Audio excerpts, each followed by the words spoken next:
Mankind अगर हम देखते हैं इंसान ज़ात के फ़ायदे के लिए या इंसान के लिए जो चीज़ें हमने बायोलॉजी की मदद से अरेंज की हैं उसको हम देख रहे हैं। उनमें पहली चीज़ है, first one is a vaccination, second one is a antibiotics, third one is a radiotherapy, fourth one is a chemotherapy, and fifth one is cloning, sixth one is hydroponic, seventh one is environmental problems में भी हमने work किया है, जैसे जो है forestation है या पोल्यूशन के लिहाज से है, इन्वायरमेंटल प्रॉब्लम्स के ऊपर भी हमने बहुत सारा वर्क किया है, जिसमें बायो रेमेडियंस हैं या कुछ चीज़ें और हैं जो हम इन सब को हम वन बाय वन डिस्कस करेंगे कि ये हैं क्या। पहले पहले हम आते हैं वैक्सीनेशन की तरफ।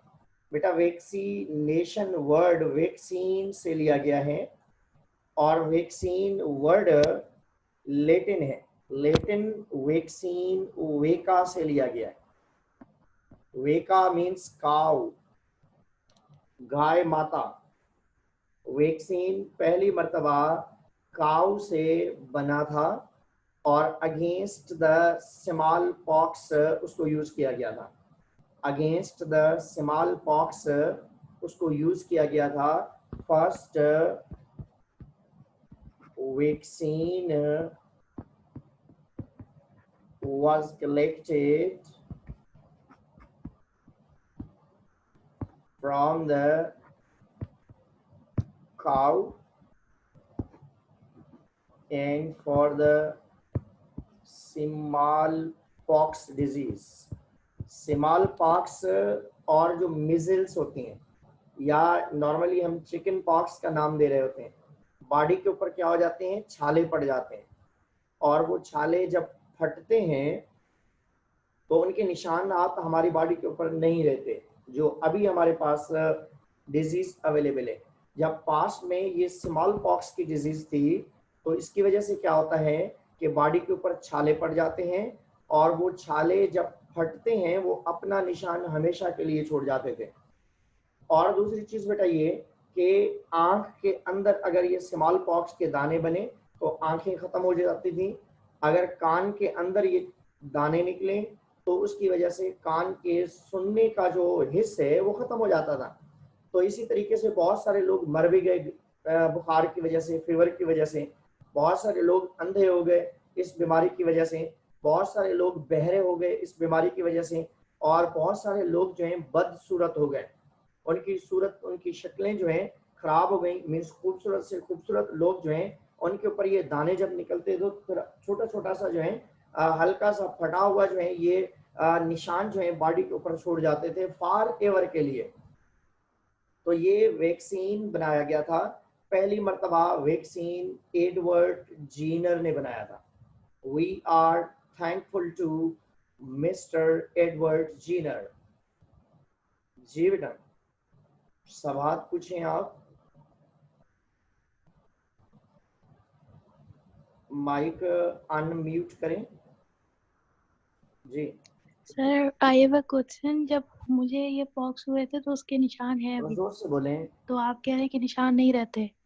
जी आप कह रहे हैं कि जब ये स्मॉल पॉक्स होते थे तो निशान रह जाते थे, लेकिन अभी जो होते हैं वो उसमें नहीं रहते निशान। लेकिन जब अभी मेरे वाली हुए जो थे है तो वो जब मीजल्स हैं। अभी ओ, वाली जो है ये स्मॉल पॉक्स नहीं है। स्मॉल पॉक्स पास्ट में हुआ करती थी, अब हम सब वैक्सीनेटेड हैं। Now we are all vaccinated from the smallpox. माता जिसको ओके कहा जाता था। अब ये ओके सर। सारे के सारे लोग, आप या हमें इस जगह पे एक वैक्सीन का निशान है, कट लगा हुआ है, यस सर। मीन्स इंजेक्शन लगाई जाती है, फिर उसके बाद उस जगह पे हल्का सा इन्फेक्शन हो जाता है कुछ वक्त तक, फिर उसके बाद एक निशान बन जाता है और ये निशान जो है फॉर एवर हमारी बॉडी के अंदर रहता है। आप अगर आप या हम देखते हैं इस जगह पे तो एक निशान बना हुआ होता है और इस यस सर। निशान का मतलब ये है कि we are vaccinated. Smallpox से हम वैक्सीनेटेड हैं, तो ये दुनिया से डिजीज इरेडिकेट हो चुकी है, खत्म हो चुकी है। कोई भी आजकल कोई इसका पेशेंट हमारे पास नहीं है। पोलियो के लिए भी यही कोशिश की जा रही है, जैसे स्मॉल पॉक्स को खत्म किया गया, ऐसे ही कहा जा रहा है कि पोलियो को भी हम दुनिया से खत्म कर देंगे। मगर पोलियो की डिजीज जो है still that is present in the world, मगर ये जरूर है कि उसकी तादाद को हमने कम किया है, उसको हमने कंट्रोल में किया है। और बहुत सारे कंट्रीज ऐसे हैं जिसमें ये पोलियो नहीं है। तो वैक्सीन पहली मर्तबा स्मॉल पॉक्स के लिए एडवर्ड जीनर ने बनाया था। साइंटिस्ट का नाम है एडवर्ड जीनर। एडवर्ड जीनर ने बनाया था 1795 में। एडवर्ड जीनर बेटा एक साइंटिस्ट था जिसने पहली मर्तबा फर्स्ट टाइम वैक्सीन बनाया। अब वैक्सीन जो है, अब याद रखें, vaccine is a chemical substance.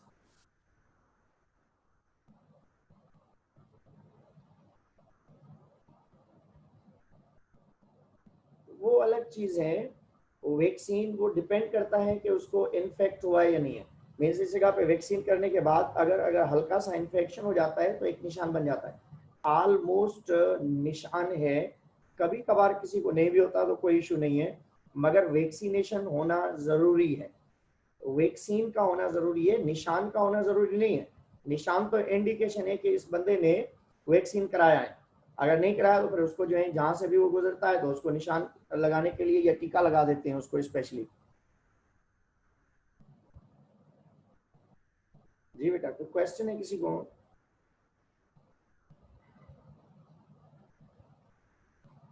जी जी पूछें Iqra. Sir my question is that is it possible कि जब हम वैक्सीन लगवाएं उसके बाद भी वो बीमारी हो जाए?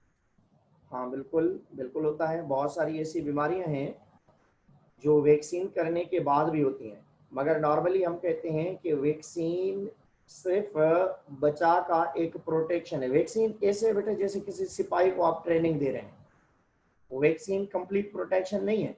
वैक्सीन देने से आप अपने WBCs को ट्रेंड कर रहे हैं, आप अपनी बॉडी के अंदर जो सिपाही हैं उसको ट्रेनिंग दे रहे हैं। फिर ये चांस है कि कंप्लीटली आप वैक्सीनेट होने के बाद इम्यूनाइज्ड हो जाएं, या उसके बाद जो है पार्शली इम्यूनाइज्ड हो जाएं, या उसके बाद ये होता है कि जो वायरस है या बैक्टीरिया या कोई माइक्रो ऑर्गेनिज्म आए और आपकी बॉडी के अंदर छा जाए और अपना जो है ज्यादा जो है स्ट्रॉन्ग कंडीशन के लिहाज से वो बॉडी में आए और आपके WBC प्रॉपरली वर्क ही नहीं कर सके। तो ऐसे जैसे होता है कि आपके सिपाही ट्रेनिंग तो की हुई होती है, मगर कभी कभार ये होता है कि दुश्मन जो है अपने आप को कामयाब कर लेता है। तो हम भी वैक्सीन से हम माइक्रो ऑर्गेनिज्म को नहीं मारते, ये आप याद रखेंगे बेटा। By the help of vaccine means you can not kill the micro organisms directly. Vaccine की मदद से आप माइक्रो ऑर्गेनिज्म को टारगेट नहीं कर रहे, वैक्सीनेशन की मदद से आप अपने WBCs को ट्रेन कर रहे हैं कि फ्यूचर में अगर इसी टाइप का माइक्रो ऑर्गेनिज्म हमारी बॉडी में आए तो आप उसको किल कैसे करें। जैसे आप देखें पुलिस की ट्रेनिंग होती है, फौज की ट्रेनिंग होती है, या रेंजर्स की ट्रेनिंग होती है, उस 6-7 महीने के अंदर उनको बताते हैं कि भाई एक्सपेक्टेड चीजें ये हैं कि इस तरीके से जो हमलावर है हम पे हमला कर सकता है, या इस तरीके से हम अपने आप को बचा सकते हैं। वो तमाम ट्रेनिंग्स जो है उसको ट्रेन किया जाता है। जरूरी तो नहीं है कि दुश्मन उसी तरीके से आए, किसी और तरीके से भी आ सकता है। अगर किसी और तरीके से आता है और उस बंदे का IQ लेवल ठीक है तो वो उस दौरान जो है वर्क कर जाता है, वरना जो है वो मारा जाता है।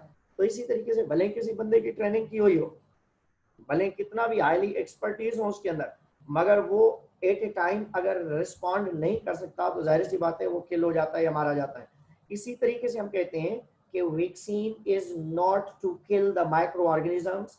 वैक्सीन ऐसा केमिकल नहीं है जो आप अपनी बॉडी के अंदर किसी माइक्रो ऑर्गेनिजम्स को मारने के लिए दे रहे हैं।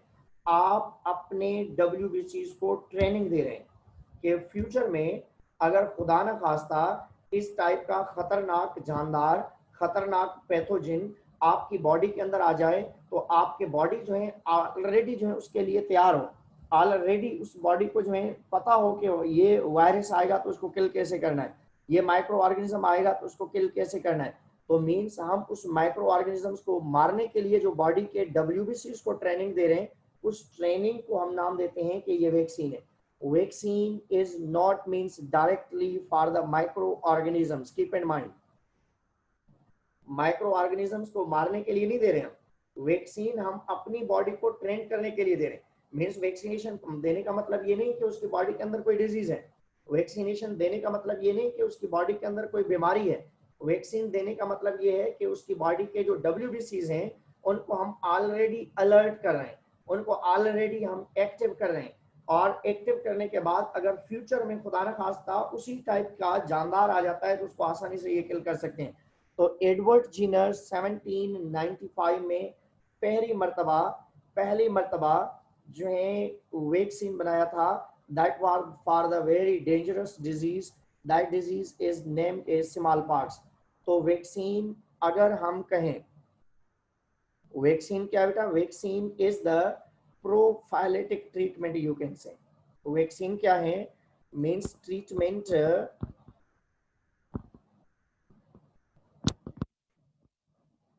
बिफोर द डिजीज है, ट्रीटमेंट बिफोर द डिजीज है, मीन्स बॉडी के अंदर कोई बीमारी नहीं है। प्रोफाइलेटिक ट्रीटमेंट भी कहा जाता है इसको। तो वैक्सीनेशन है क्या असल में, process through which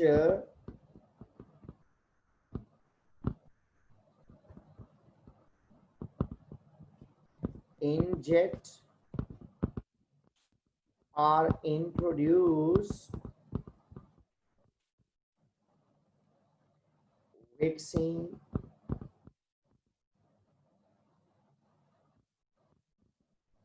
into the body।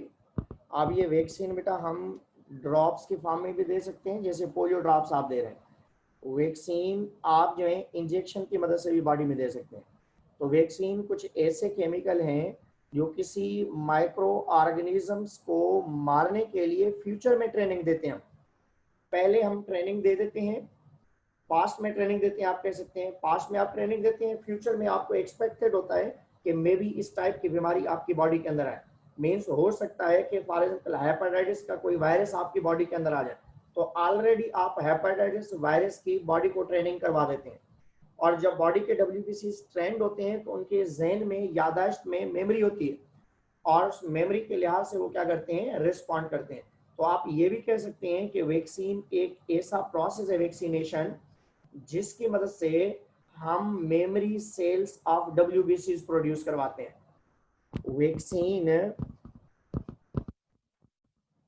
Vaccination is a process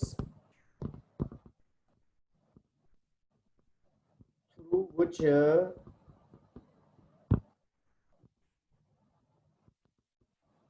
produce memory cells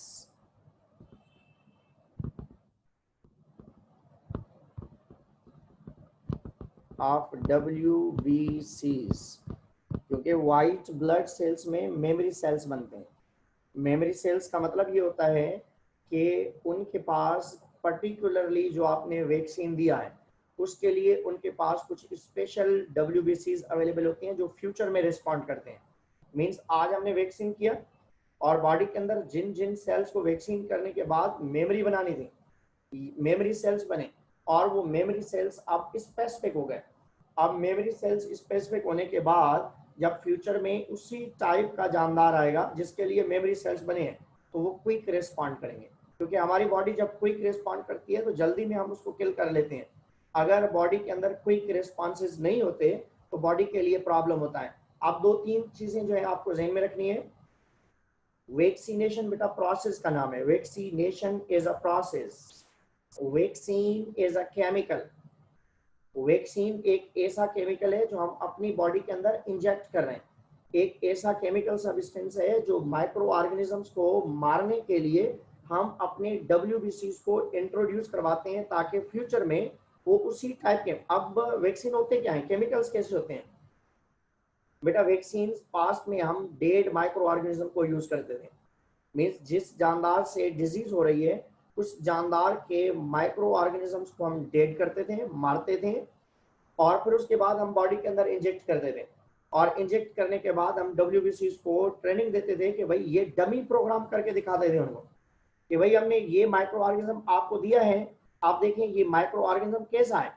अब इस माइक्रो ऑर्गेनिज्म के लिए आप जहन में रखें कि ये जब फ्यूचर में आए तो आप इस माइक्रो ऑर्गेनिज्म को बॉडी के अंदर आते ही मार दें, किल कर दें।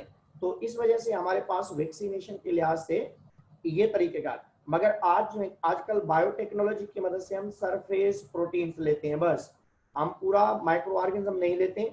उसकी बैरूनी स्किन या आउटर लेयर या आउटर मेम्ब्रेन पे जो सरफेस रिसेप्टिविटी होती है उसका एक हम जीन लेते हैं और बायोटेक्नोलॉजी की मदद से उस जीन से हम प्रोटीन बनवा लेते हैं।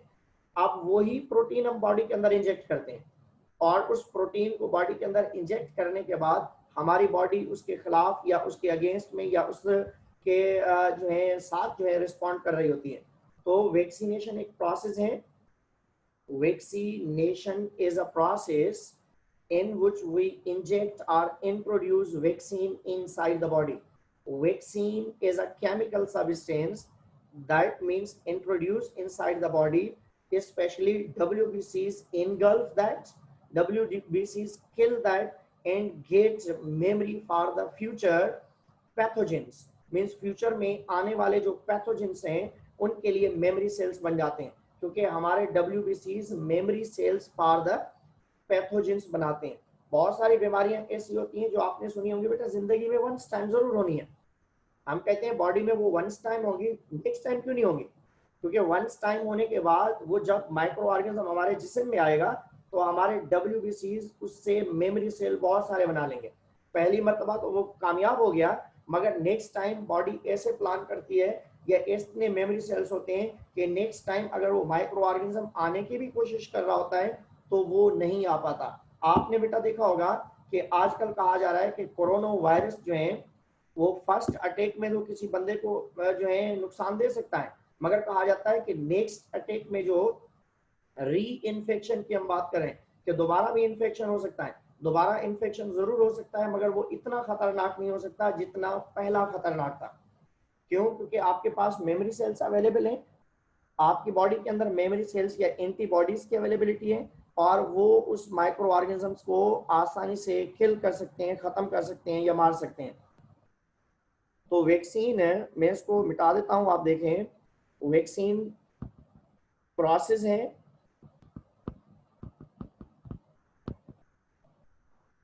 दिस इज अ प्रोसेस और वैक्सीन जो है केमिकल है। और एक और चीज बेटा, ये केमिकल्स जो होते हैं या वैक्सीन्स जो होते हैं या डेड माइक्रो ऑर्गेनिजम्स भी हो सकते हैं।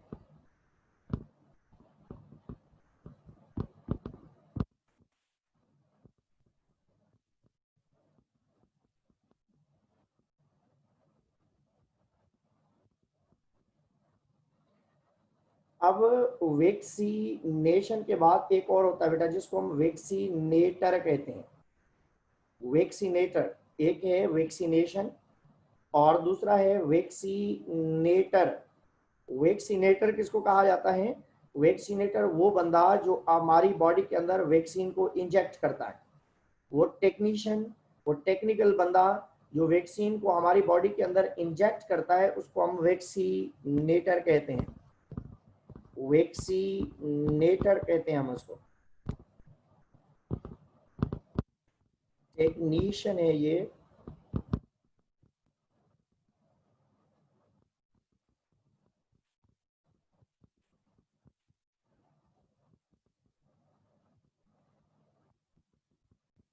Introduce vaccine in body. तो वैक्सीनेटर एक ऐसा बंदा जो हमारी बॉडी के अंदर वैक्सीन को इंजेक्ट कर रहा है, तो उसको हम नाम देते हैं। और एक और चीज याद रखें बेटा, vaccine can not remain inside your body for long time. Vaccine आपकी बॉडी के अंदर हमेशा केमिकल नहीं रहता।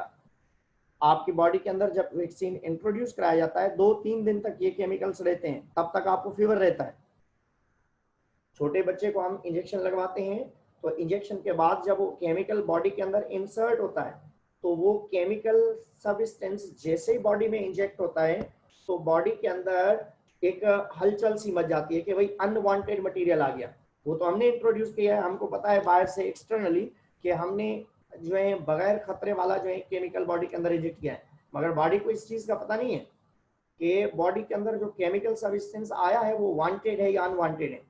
तो बॉडी के लिए वो सब्सटेंस क्या होता है, अनवांटेड होता है, और उस जानदार या उस वैक्सीन की केमिकल सब्सटेंस के खिलाफ अपनी बॉडी रिएक्ट करना शुरू कर देती है। सबसे पहला जो रिएक्शन होता है वो है फीवर का, और दूसरा पेन वाला होता है।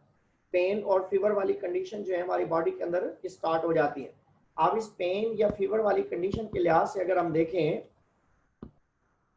तो नॉर्मली पेन और फीवर के लिहाज से अगर हम देखें तो पेन और फीवर की वजह से हमारी बॉडी के अंदर ये 2-3 दिन तक ये प्रोसेस रहता है वैक्सीन में। वैक्सीन का केमिकल जितने तक आपकी बॉडी के अंदर या छोटे बच्चे में रहता है इतने तक उसको फीवर रहता है, उसमें आपको एंटीबायोटिक नहीं देनी। वैक्सीन की हालत में एंटीबायोटिक मेडिसिन नहीं देनी, क्योंकि वैक्सीन की कंडीशन में अगर आप एंटीबायोटिक देते हैं तो वो केमिकल या माइक्रो ऑर्गेनिज्म का जो डमी प्रोग्राम आप कर रहे हैं वो आप खुद ही मार रहे हैं, तो आपकी बॉडी उससे ट्रेनिंग कैसे लेगी। आप अपनी बॉडी को अगर ट्रेनिंग देना चाहते हैं तो उसमें हम लाइट या हल्की सी पैरासीटामोल दवाई पिलाते हैं सिर्फ फीवर को कंट्रोल करने के लिए। बाकी बुखार भले उसको रहे कोई इशू नहीं है, क्योंकि 2-3 दिन तक उसकी बॉडी एक डमी प्रोग्राम के लिहाज से